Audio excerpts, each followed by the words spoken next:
حدثنا عبيد الله بن موسى قال أخبرنا حنظلة بن أبي سفيان عن عكرمة بن خالد عن ابن عمر رضي الله عنهما قال قال رسول الله صلى الله عليه وسلم: بني الإسلام على 5: شهادة أن لا إله إلا الله وأن محمدا رسول الله، وإقام الصلاة، وإيتاء الزكاة، والحج، وصوم رمضان.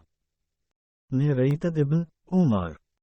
Allah's Messenger, sallallahu alayhi wasallam, said, Islam is based on the following 5 principles.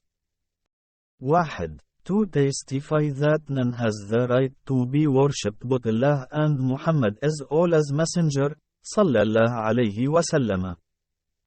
2. To offer the compulsory congregational prayers dutifully and perfectly. 3. To pay zakat, i.e. obligatory charity. 4. To perform Hajj, i.e. pilgrimage to Mecca. 5. To observe fast during the month of Ramadan.